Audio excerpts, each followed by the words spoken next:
Hello guys, कैसे हैं आप लोग? बहुत ही अच्छे होंगे और सेलिब्रेट कर लिए होंगे नवरात्र को। तो चलिए आज हम लोग फिर से लग जाते हैं अपने पढ़ाई पे और आज मैं आप लोग के लिए आया हूँ एक बहुत ही इम्पोर्टेंट सेशन। सेशन है झारखंड के रिगार्डिंग। जैसा कि आपको पता है कि झारखंड सरकार अब करो या मरो की स्थिति में है और भई जॉब तो देना ही है। तो बहुत सारी वैकेंसीज़ आने वाली है, अब तैयारी के लिए पूरी तरह से डटे रहिए। तो स्टार्ट करते हैं आज के सेशन को। आज के सेशन में हम लोग कवर करने वाले हैं मध्यकाल में झारखंड। एक बड़ा-सा सेशन होने वाला है, लगभग 100 प्लस क्वेश्चंस हम लोग कवर करेंगे। बहुत इंपॉर्टेंट सेशन है। पूरी सेशन में अच्छी तरह से बने रहिएगा। सभी क्वेश्चंस को पढ़िएगा, सभी क्वेश्चंस आपके लिए महत्वपूर्ण हैं। 1-2 नंबर तो यहाँ से आपको मिल ही जाएँगे, ये तो पक्का है। चलिए स्टार्ट करते हैं क्वेश्चन नंबर 1 से। क्वेश्चन नंबर 1 कहता है कि महामाया मंदिर किस स्थान पर है? तो आपको पता होना चाहिए कि हापामुनि गाँव जो है वहाँ पर महामाया मंदिर है। तो ऑप्शन नंबर बी हापामुनि गाँव इज़ द राइट आंसर इसका। ठीक है, चलिए आगे चलते हैं क्वेश्चन नंबर 2 की ओर। महामाया मंदिर का संबंध किस काल से है? तो आपको पता होना चाहिए कि भई महामाया मंदिर का जो संबंध है वो पूर्व मध्यकाल से है। ऑप्शन नंबर ए इसका सही आंसर हो जाएगा। क्वेश्चन नंबर 3 कहता है कि माया मंदिर के लिए प्रसिद्ध हापामुनि गाँव राज्य कि किस ज़िले में है? तो भई हापामुनि गाँव जो है ना, वो गुमला ज़िले में है। आपको पता होना चाहिए कि रांची के निकटवर्ती क्षेत्र में गुमला है और वहीं पर हापामुनि गाँव है और हापामुनि गाँव में महामाया मंदिर है। आगे चलते हैं। हापामुनि गाँव में स्थित महामाया मंदिर का निर्माण किसने कराया था? ये बहुत इम्पोर्टेंट है भई। तो इस किसने कराया था? गजघंट राय ने इसका निर्माण कराया था। गजघंट राय कहाँ के शासक थे? आपको कमेंट सेक्शन में बताना है। आगे चलते हैं क्वेश्चन नंबर 5 की ओर। हापामुनि गाँव में स्थित महामाया मंदिर का निर्माण कराया गया। कब कराया गया था? तो आपको बताना है कि भई इसका सही आंसर हो जाएगा 908 ईस्वी में। 908 ईस्वी में महामाया मंदिर का निर्माण हापामुनि गाँव में करवाया जाता है जो कि गुमला ज़िले में है। आगे चलते हैं नेक्स्ट क्वेश्चन नंबर 6 की ओर। क्वेश्चन नंबर 6 कहता है कि महामाया मंदिर का निर्माण किस वंश के शासक ने कराया था? लीजिए भई, अभी क्वेश्चन मैंने आपसे कमेंट करने को कहा, अभी क्वेश्चन प्रेज़ेंट है। तो कौन से वंश ने करवाया था? तो नाग वंश ने। इसका सही आंसर हो जाएगा नाग वंश। ऑप्शन नंबर बी इसका सही आंसर है। क्वेश्चन नंबर 7 कहता है कि भई क्वेश्चन नंबर 7 कहता है कि हापामुनि गाँव के महामाया मंदिर में निम्न में से किसके द्वारा विष्णु की प्रतिमा स्थापित की गई थी? विष्णु की प्रतिमा किसने स्थापित की थी? तो आपको याद रहना चाहिए कि सियानाथ के द्वारा विष्णु की प्रतिमा स्थापित की गई थी। ऑप्शन नंबर 20 का सही आंसर है। क्वेश्चन नंबर 8 की ओर देखिएगा। 8 कहता है कि महामाया मंदिर का प्रथम पुरोहित कौन थे? तो प्रथम पुरोहित कौन थे? तो इसका हरिनाथ प्रथम पुरोहित थे। ऑप्शन नंबर ए सही आंसर है। क्वेश्चन नंबर 9 कहता है कि गजघंट राय का धार्मिक गुरु था। तो हरिनाथ जो थे ना, वो गजघंट राय के धार्मिक गुरु भी थे और गजघंट राय का संबंध किस वंश से है? तो आपको याद रखना है नाग वंश से ये संबंधित है। आगे चलते हैं नेक्स्ट क्वेश्चन की ओर। क्वेश्चन नंबर अब हम लोग शिफ्ट करने वाले हैं 10 की ओर। क्वेश्चन नंबर 10 कहता है कि टांगीनाथ का मंदिर झारखंड के किस जिले में अवस्थित है? तो टांगीनाथ भी गुमला में है। महामाया मंदिर कहाँ पे है? तो ये भी गुमला में है भई और टांगीनाथ का मंदिर जो है वो गुमला में है। तो आगे चलते हैं नेक्स्ट क्वेश्चन नंबर 11 देखिए। गुमला में स्थित टांगीनाथ मंदिर का निर्माण किस काल में हुआ? तो पूर्व मध्यकाल में हुआ था। ऑप्शन नंबर 20 का सही आंसर हो जाएगा। पूर्व मध्यकाल इज़ द राइट आंसर। आगे चलते हैं क्वेश्चन नंबर 12 की ओर। अष्टभुजी मस्तिका मंदिर शक्तिपीठ निम्न में से किस स्थान पर अवस्थित है? तो आपको याद रखना अष्टभुजी यानी 8 भुजा वाली माँ छिन्नमस्तिका का जो मंदिर है वो रजरप्पा में है। कहाँ पे है? Option number D Rajrappa is the right answer. Question number 13 कहते हैं कि रजरप्पा झारखंड राज्य के किस जिले में है? तो ये रामगढ़ में है। ठीक है, महामाया और छिन्नमस्तिका आपको पता होने से लग गया कि ये दोनों गुमला में है, पर रजरप्पा जो है वो रामगढ़ में है, आपको याद रखना। आगे चलते हैं क्वेश्चन नंबर 14 की ओर। रजरप्पा में स्थित छिन्नमस्तिका शक्तिपीठ का संबंध निम्न में से किससे है? तो किस काल से है? तो भाई पूर्व मध्यकाल से। ऑप्शन नंबर 20 का सही आंसर हो जाएगा। नेक्स्ट क्वेश्चन 15 पे ध्यान दीजिए। क्वेश्चन 15 कहता है झारखंड के किस स्थान से पाल शासक महेंद्र पाल ने शिलालेख प्राप्त की? तो किस स्थान से? तो ईटखोरी से। याद रखिए Itkhori is the right answer. Option number B. Question number 16 कहता है कि माँ भद्रकाली की मूर्ति का निर्माण झारखंड के निम्न में से किस स्थान पर किया गया था? तो भद्रकाली मंदिर का निर्माण ईटखोरी में किया गया था। Itkhori option number D is the right answer. Question 17 कहता है ईटखोरी में गांव इस ईटखोरी में माँ भद्रकाली की मूर्ति का निर्माण निम्न में से किस शासन काल में किया गया था? तो पाल काल। ये जो पाल वंश के शासन है ना, वो पाल वंश के शासकों ने जब शासन किया था उसी समय कहीं ना कहीं ईटखोरी में भद्रकाली मंदिर का निर्माण किया गया था। आपको ध्यान में रखना है। क्वेश्चन नंबर 18 की ओर शिफ्ट करते हैं। क्वेश्चन नंबर 18 कहता है कि बख्तियार खिलजी ने झारखंड से होकर निम्न में से किस स्थान पर आक्रमण किया था? तो भाई झारखंड से होकर नदिया पश्चिम बंगाल का एक जिला है, वहाँ पर बख्तियार खिलजी ने आक्रमण किया था। आपको ध्यान रखना है। क्वेश्चन 19 कहता है कि बख्तियार खिलजी ने किस शताब्दी में झारखंड से होकर नदिया पर आक्रमण किया था? तो याद रखना आपको 13वीं शताब्दी में बख्तियार खिलजी ने झारखंड से होकर नदिया डिस्ट्रिक्ट पर आक्रमण किया था, जो वर्तमान में पश्चिम बंगाल का एक हिस्सा है। क्वेश्चन नंबर 20 की ओर चलते हैं। क्वेश्चन 20 भी इंपॉर्टेंट है। क्या कहता है देखिए, बख्तियार खिलजी के नदिया के आक्रमण के समय बंगाल में सेन वंश का कौन सा शासन कर रहा था? तो बख्तियार खिलजी के समय जो बंगाल में कोई शासक था जो सेन वंश का था, उसका नाम क्या है? तो आपको याद रखना, बख्तियार खिलजी के समय लक्ष्मण सेन शासन कर रहे थे पश्चिम बंगाल में।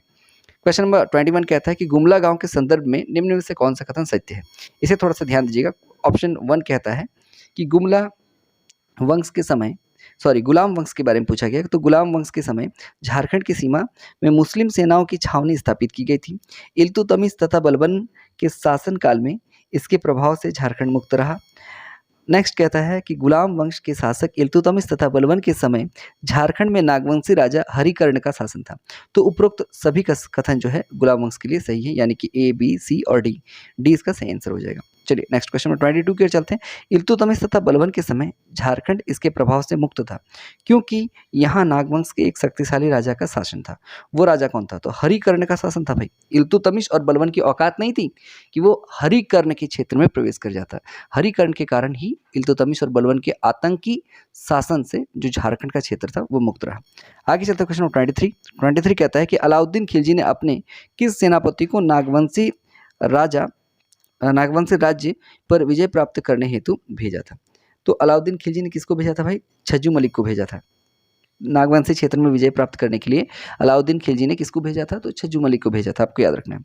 तो नेक्स्ट क्वेश्चन नंबर 24 की ओर चलते हैं। क्वेश्चन नंबर 24 क्या कहता है देखिएगा कि अलाउद्दीन खिलजी द्वारा कब अपने सेनापति छज्जू मलिक को झारखंड में नागवंशी राज्य पर विजय प्राप्त करने के लिए भेजा गया? तो ये 1310 की बात है। 1310 में अलाउद्दीन खिलजी के द्वारा छज्जू मलिक को झारखंड क्षेत्र में विजय प्राप्त करने के लिए भेजा गया था। क्वेश्चन नंबर 25 की ओर चलते हैं। अलाउद्दीन खिलजी का कौन सा सेनापति दक्षिण भारत पर विजय अभियान हेतु जाते समय झारखंड से गुजरा था? तो दक्षिण भारत पर विजय अभियान पर जाते समय मलिक काफूर गुजरा था। याद रखिएगा, नागवंशी शासकों का जो पूरा सिस्टम था उसको हिलाने के लिए भेजा गया था मलिक छज्जू को, पर जो दक्षिण क्षेत्र में शासन कर रहे शासक थे उसको अपने कैप्चर में लेने के लिए अलाउद्दीन खिलजी जो थे उन्होंने अपना एक सेनापति भेजा था जिसका नाम था मलिक काफूर, आपको याद रखना है। क्वेश्चन नंबर 26 की ओर चलते हैं। क्वेश्चन 26 कहता है निम्न में से किस नागवंशी राजा ने अलाउद्दीन खिलजी की अधीनता स्वीकार कर ली थी? तो आपको याद रखना है फनी मुकुट राय और बेनूकर्ण दोनों ने अलाउद्दीन खिलजी की अधीनता स्वीकार कर ली थी। क्वेश्चन नंबर 27 कहता है कि निम्नलिखित में से कौन सा कथन सत्य है? तो ऑप्शन पहला देखिएगा कि मोहम्मद बिन तुगलक ने छज्जुद्दीन आजमुल मुल्क को सदगांव का शासक घोषित किया या नियुक्त किया। ऑप्शन नंबर बी कहता है तुगलक काल के सिपाह सलाहकार मलिक बया ने हजारीबाग के चाईबासा को जीतकर फतेह खान दौरे के हवाले कर दिया। तीसरा है उपरोक्त दोनों कथन सही है और चौथा है कि दोनों में से कोई भी कथन सही नहीं है, दोनों सत्य है। तो दोनों सही है, पहला भी सही है दूसरा भी सही है। फिर से रिपीट कर देते हैं। पहला कथन क्या था कि मोहम्मद बिन तुगलक ने छज्जुद्दीन आजमुल मुल्क को सतगावा का शासक नियुक्त किया था, और दूसरा कहता है कि भाई तुगलक काल के सिपह सलार मलिक बया ने हजारीबाग के चाय किले को जीतकर फतेह खान दौरा को हवाले कर दिया था। ये दोनों कथन सही है। क्वेश्चन नंबर 28 कहता है कि तुगलक शासन के दौरान नागवंशी राजा शासन में था। तो तुगलक शासन के दौरान कौन सा नागवंशी राजा शासन में था? तो आपको याद रखना है हरिकर्ण जो था वो तुगलक के समय में शासन में था। क्वेश्चन नंबर 29 कहता है कि फिरोज शाह तुगलक ने बंगाल के शासक शमसुद्दीन शाह से हजारीबाग के डैश क्षेत्र में जीतकर उसे बंगाल की राजधानी बना ली थी। तो सतगावा क्षेत्र को जीतकर उसे राजधानी बना ली थी फिरोज शाह तुगलक ने। बंगाल के शासक शमसुद्दीन शाह के समय में ऐसा घटना घटा था। क्वेश्चन नंबर 30 कहता है कि लोधी वंश के शासन के दौरान इनमें से किसे झारखंड का शासक नहीं था? तो हरिकर्ण नहीं था, प्रतापकर्ण, विराटकर्ण और छत्रकर्ण ये तीनों लोधी वंश के समय ही शासक थे झारखंड के, पर हरिकर्ण नहीं थे। क्वेश्चन नंबर 31 कहता है कि लोधी वंश के शासन के दौरान उड़ीसा के किस वंश ने झारखंड पर आक्रमण किया था? तो गजपति वंश ने आक्रमण किया था उड़ीसा के लोधी शासन के दौरान, इसे आपको ध्यान में रखना है। क्वेश्चन नंबर 32 कहता है उड़ीसा के किस शासक ने झारखंड के एक बड़े भूभाग पर आक्रमण किया तथा उस पर अधिकार कर लिया? तो कपिलेंद्र ने आक्रमण किया था झारखंड के एक भूभाग पर और उसे अपने कब्जे में ले लिया था। क्वेश्चन नंबर 33 क्या कहता है, आप ध्यान दीजिए। क्वेश्चन नंबर 33 कहता है किस वंश के सुल्तानों के प्रभाव से झारखंड लगभग मुक्त रहा? तो लोधी वंश के जो सुल्तान थे ना, उनके प्रभाव से झारखंड लगभग मुक्त रहा था। क्वेश्चन नंबर 34 कहता है कि निम्न में से कौन लोधी वंश के समकालीन झारखंड के नागवंश के शासक थे? तो तीनों थे, प्रतापकर्ण भी थे, विराटकर्ण भी थे और छत्रकर्ण भी थे। ये तीनों ही लोधी वंश के समकालीन जो है शासक थे। क्वेश्चन नंबर 35 कहता है कि 1494 ईस्वी में सिकंदर लोदी के भय से जौनपुर के शासक हुसैन शाह सरकी ने झारखंड के किस क्षेत्र में शरण ली थी? तो साहेबगंज क्षेत्र में शरण ली थी। किसने शरण ली थी भाई? तो हुसैन शाह सरकी ने शरण ली थी। कब ली थी? तो 1494 में। किसके डर से ली थी? तो आपको याद रखना, सिकंदर लोदी के डर से। क्वेश्चन नंबर 36 कहता है जौनपुर के किस शासक द्वारा मिथिला के शासक शिव सिंह तथा बंगाल के शासक गणेश पर आक्रमण करने हेतु झारखंड मार्ग का उपयोग किया गया था? तो अब्दुल्ला सरकी के द्वारा ये उपयोग किया था झारखंड क्षेत्र का। क्वेश्चन नंबर 37 कहता है निम्न में से किसे झारखंडी सुल्तान के नाम से जाना जाता है? ये बहुत वीवीआई क्वेश्चन है, ये वीवीआई क्वेश्चन है। झारखंडी सुल्तान किसे कहते हैं? तो आपको ध्यान में रखना है कि भाई आदिल शाह द्वितीय को झारखंडी सुल्तान के नाम से जानते हैं। नेक्स्ट क्वेश्चन में 38 की ओर चलते हैं। 38 भी क्वेश्चन नंबर बहुत इंपॉर्टेंट है कि शेरशाह ने झारखंड के किस क्षेत्र का उपयोग अपने बंगाल अभियान में किया था? तो राजमहल क्षेत्र का उपयोग शेरशाह ने झारखंड का उपयोग किया था। और राजमहल का उपयोग किसके लिए किया गया था? तो बंगाल अभियान के लिए किया गया था। क्वेश्चन 39 कहता है शेरशाह के सेनापति खवास खां ने किस चेरो शासक को पराजित करके श्याम सुंदर नामक हाथी प्राप्त किया था? तो खवास खां ने महारत चेरो को पराजित किया था और फिर एक हाथी प्राप्त किया था जिसका नाम श्याम सुंदर था। क्वेश्चन नंबर 40 देखिएगा। 40 कहता है कि निम्न में से कौन सा कथन असत्य है? तो पहला कहता है कि शेरशाह के शासनकाल में झारखंड में शाही सिक्कों के प्रचलन में तेजी आई। शेरशाह ने मुगलों के विरुद्ध अपने अभियान में झारखंड के जंगलों का व्यापक तौर पर प्रयोग किया। तीसरा कहता है कि झारखंड क्षेत्र में आक्रमण करने का शेरशाह का मुख्य उद्देश्य श्याम सुंदर नामक हाथी प्राप्त करना था। तो क्या हो जाएगा? सही सभी कथन, उपरोक्त सभी कथन सत्य हैं, यानी कि कोई भी गलत नहीं। ऑप्शन नंबर डी इसका सही आंसर हो जाएगा। नेक्स्ट क्वेश्चन नंबर 41 देखिएगा। 41 कहता है कि गुलाम अफगान संघर्ष, मुगल अफगान संघर्ष 1530 से लेकर लगभग 41 तक चलता रहा, के दौरान हुमायूं झारखंड के इस स्थान पर आया था। तो भुरकुंडा के में आया था हुमायूं। शेर शाह के डर से भाग गया था हुमायूं और भुरकुंडा में आके छुप गया था। ये तो मुगल वंश का जो पूरा चैप्टर है ना, वहीं क्लोज हो जाता है। ये तो शेर शाह की आकस्मिक जो मृत्यु हो जाती है तोफ के फटने से, वरना ये जो आप देख रहे हैं ना, ये पूरा मुगल का जो हिस्ट्री पढ़ रहे हैं, ये इतिहास ही खत्म कर दिया था शेर शाह ने। एक अफगानी शासक था वो। तो खैर बात तो अलग है, अब किस्मत भी कोई बात होती है, तो यहाँ पर मुगल का शासन देखना पड़ा। क्वेश्चन 42 कहता है कि जुनैद कररानी व मुगलों के बीच झारखंड के रामपुर क्षेत्र में हुए संघर्ष में मुगलों की जीत हुई थी।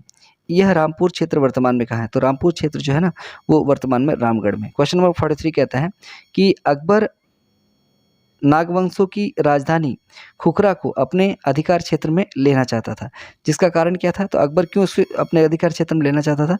तो ऑप्शन 1 कहता है देखिएगा, इस क्षेत्र में आर्थिक समृद्धि, साम्राज्य का विस्तार करना, इस क्षेत्र का सामरिक उपयोग करना। तो उपरोक्त सभी ऑप्शन नंबर डी इसका सही आंसर हो जाएगा। क्वेश्चन नंबर 44 की ओर ध्यान दीजिएगा।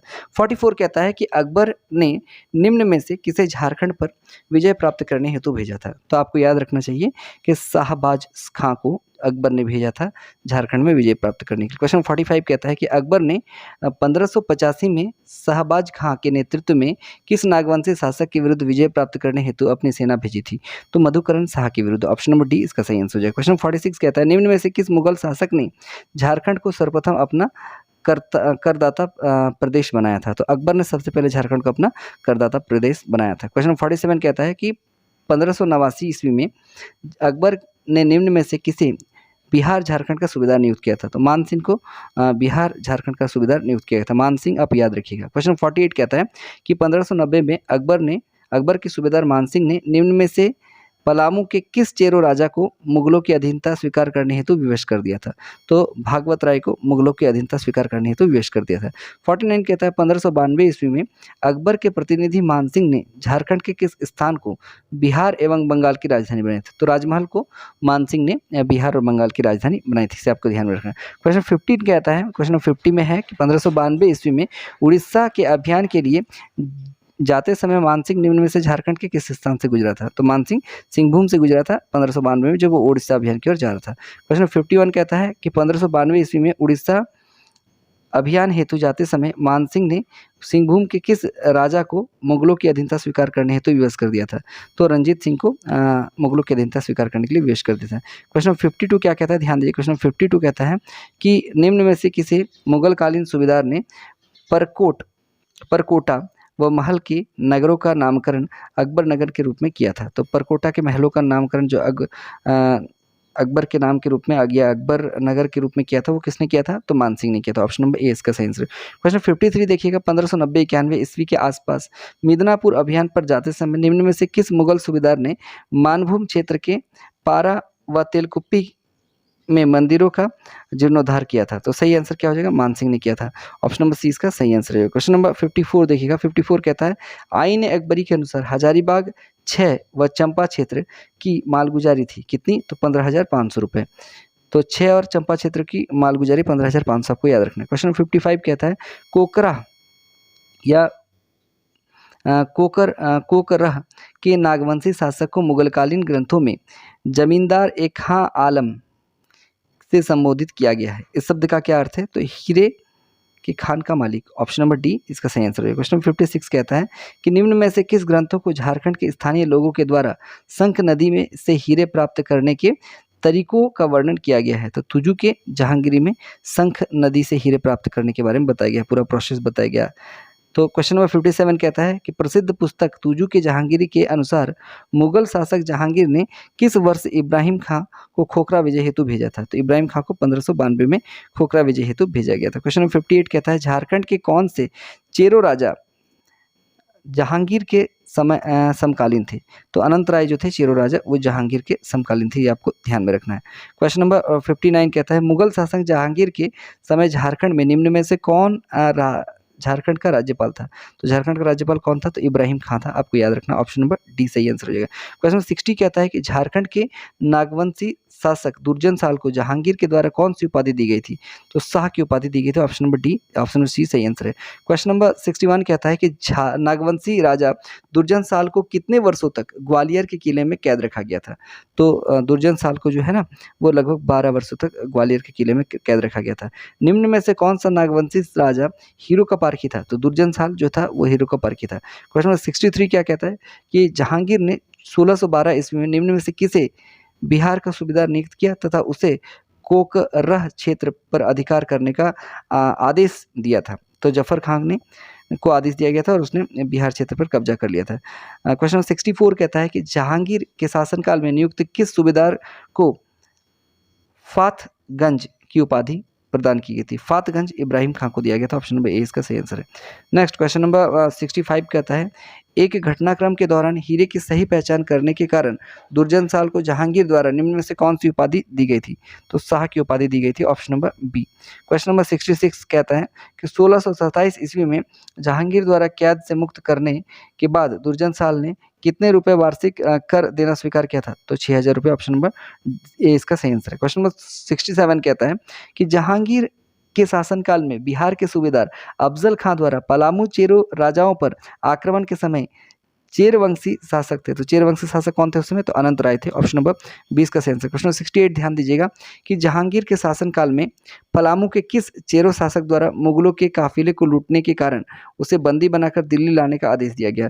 तो सहबल राय को बंदी बनाकर दिल्ली लाने का आदेश दिया गया था। क्वेश्चन 69 क्या कहता है, ध्यान दीजिएगा कि निम्न में से किस चेरो राजा की मृत्यु मुगलों द्वारा दिल्ली में शेर के साथ लड़वाने के कारण हो गई थी? तो सहबल राय की मृत्यु शेर के साथ लड़वाने के कारण। क्वेश्चन नंबर 70 कहता है खुर्रम ने किस मुगल सूबेदार को एक युद्ध में मारकर राजमहल पर अधिकार कर लिया था? तो इब्राहिम खां को एक युद्ध में मारकर राजमहल पर अधिकार कर लिया था। क्वेश्चन नंबर 71 कहता है कि जहांगीर के पुत्र शाह शुजा ने किस क्षेत्र को अपने राजधानी बनाया था? तो राजमहल क्षेत्र को अपनी राजधानी बनाया था शाह शुजा ने। क्वेश्चन नंबर 72 क्या कहता है, ध्यान दीजिएगा कि शाहजहां के शासनकाल के समय पलामू का शासक कौन था? तो प्रताप राय था। ऑप्शन नंबर 20 का सही आंसर है। क्वेश्चन नंबर 73 कहता है कि 1632 ईस्वी में किस मुगल सूबेदार ने पलामू की मालगुजारी को बढ़ाकर 1,32,000 रुपये कर दिया था? तो अब्दुल्ला खान ने ऐसा किया था। क्वेश्चन नंबर 74 कहता है कि मुगल शासक शाहजहां ने पलामू के चेरो राजा को पराजित करने हेतु इनमें से किस सूबेदार को भेजा था? तो शाइस्ता खां को भेजा था। क्वेश्चन नंबर 75 कहता है शाइस्ता खां ने किस वर्ष पलामू पर आक्रमण किया था, जिसके बाद पलामू के शासक प्रताप राय ने उससे संधि कर ली? तो 1641 इसका सही आंसर हो जाएगा। क्वेश्चन नंबर 76 कहता है कि 1643 में शाहजहां द्वारा निम्न में से किसे बिहार का सूबेदार नियुक्त करते हुए पलामू के राजा के विरुद्ध कर देने से मना करने के कारण कार्रवाई हेतु आदेश दिया था? तो इतिकाद खां को ऐसा आदेश दिया गया था। क्वेश्चन नंबर 77 कहता है कि इतिकाद खां की सिफारिश पर शाहजहां द्वारा प्रताप राय को कितना मनसब प्रदान किया गया था? तो 1000 रुपये का मनसब प्रदान किया। ऑप्शन नंबर सी इसका सही आंसर। क्वेश्चन 78 क्या कहता है, ध्यान दीजिए। 78 कहता है कि प्रताप राय ने मुगल सूबेदार इतिकाद खां से संधि करने के पश्चात कितना रुपया वार्षिक मालगुजारी देना स्वीकार किया था? तो 1 करोड़ रुपए वार्षिक मालगुजारी देना स्वीकार कर लिया था।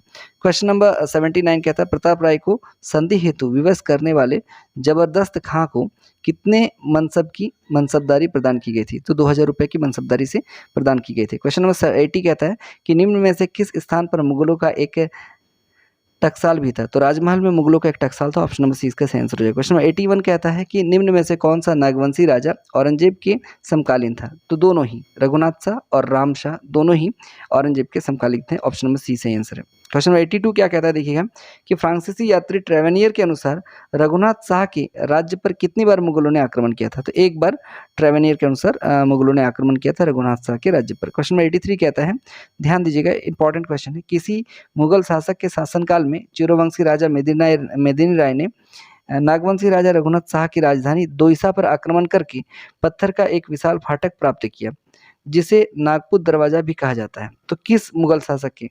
तो औरंगजेब के शासनकाल में ऐसा हुआ था। क्वेश्चन नंबर 84 कहता है कि औरंगजेब ने इनमें से किस सूबेदार को पलामू के चेरोवंशी राजा मेदिनी राय पर आक्रमण करने हेतु भेजा था? तो दाऊद खां को मेदिनी राय पर आक्रमण करने हेतु भेजा गया था।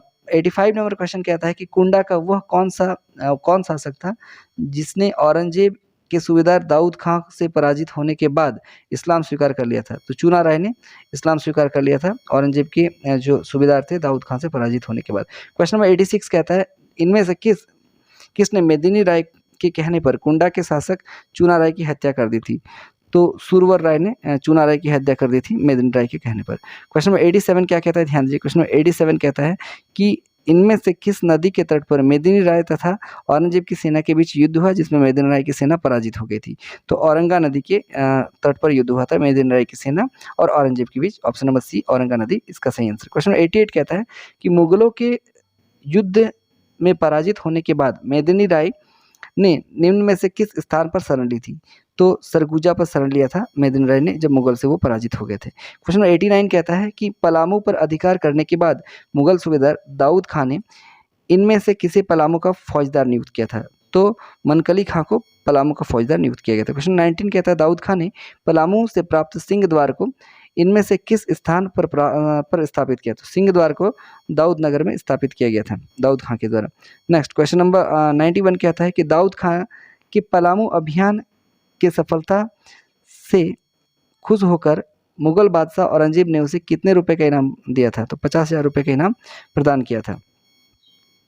क्वेश्चन 92 कहता है औरंगजेब के शासनकाल में रामगढ़ का राजा कौन था? तो ये दलील सिंह जो थे वो औरंगजेब के शासनकाल में रामगढ़ के राजा थे। ऑप्शन नंबर डी इसका सही आंसर हो जाएगा। ऑप्शन नंबर डी आपको ध्यान में रखना है, दलील सिंह।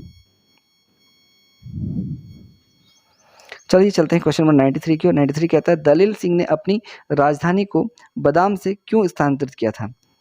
तो इसका सही आंसर है ऑप्शन नंबर बी, यानी कि बादाम मुस्लिम आक्रमणकारियों के मार्ग पर अवस्थित था। ऑप्शन नंबर बी सही आंसर। इसी कारण से दलील सिंह ने अपनी राजधानी को शिफ्ट कर लिया था।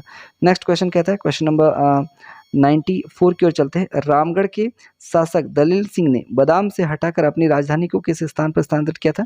तो रामगढ़ से हटाकर इसने पुनः स्थानांतरित कर दिया था रामगढ़ पर ही, ठीक है, फिर से स्थानांतरित कर दिया था कहाँ पे? रामगढ़ में।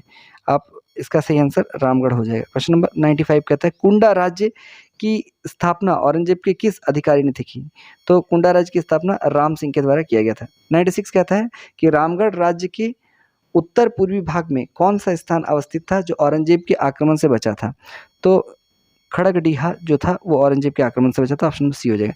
97 देखिएगा तत्कालीन रामगढ़ राज्य का केंद्रीय वर्तमान झारखंड के किस जिले में अवस्थित है?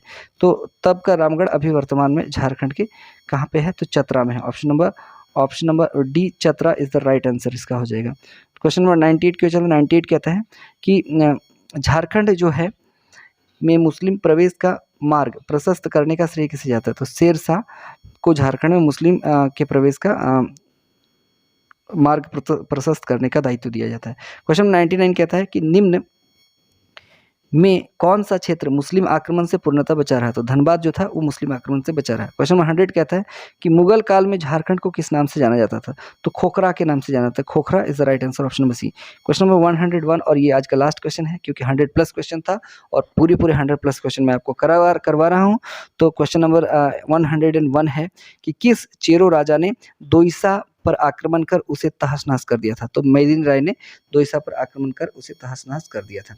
नेक्स्ट 1-2 क्वेश्चन और ले लेते हैं। क्वेश्चन नंबर 102 कहता है कि निम्न में से किस चेरो राजा ने नवरत्नगढ़ का प्रसिद्ध नागपुर दरवाजा पलामू के किले में लगवाया था? तो मेदिनी राय ने ऐसा किया था, पलामू किले में ये प्रसिद्ध दरवाजा लगाया था। क्वेश्चन नंबर 103 कहता है कि निम्न में से किस चेरो राजा को न्यासी राजा की संज्ञा दी गई है? तो मेदिनी राय को न्यासी राजा की संज्ञा दी गई है जो कि चेरो राजा थे। क्वेश्चन नंबर 104 कहता है कि निम्न में से किस चेरो राजा के शासनकाल को चेरो शासक का स्वर्ण युग कहा जाता है? तो मेदिनी राय को चेरो शासक का स्वर्ण युग कहा जाता है। ऑप्शन नंबर सी इसका सही आंसर है। क्वेश्चन नंबर 105 कहता है कि पाल शासकों के शासनकाल में झारखंड में बौद्ध धर्म के किस शाखा का विस्तार हुआ? तो वज्रायन शाखा का विस्तार पाल शासकों ने किया था। ऑप्शन नंबर डी सही आंसर हो जाएगा। और लास्ट प्रश्न है आज का 106 कि उड़ीसा के किस राजा ने 12वीं सदी में स्वयं को झारखंड का राजा घोषित किया था? तो नरसिम्हदेव द्वितीय ने किया था झारखंड का राजा, उड़ीसा के जो शासक थे। तो गाइज आपको पता है कि आपके 100% जो क्वेश्चन हैं वो कवर कर दिए गए हैं। 100 प्लस क्वेश्चन आपको VVI क्वेश्चन करवाया गया है और इस चैप्टर से आपको लगातार प्रश्न आपको एग्जाम में देखने को मिलेंगे। आई होप कि आप अपनी तैयारी बहुत अच्छे से कर रहे हैं, पूरे लगन के साथ कीजिए। जैसे एग्जाम आए आप उस पर टूट पड़िए। तो चलते हैं, फिर मिलेंगे नेक्स्ट वीडियो में, तब तक के लिए गुड बाय।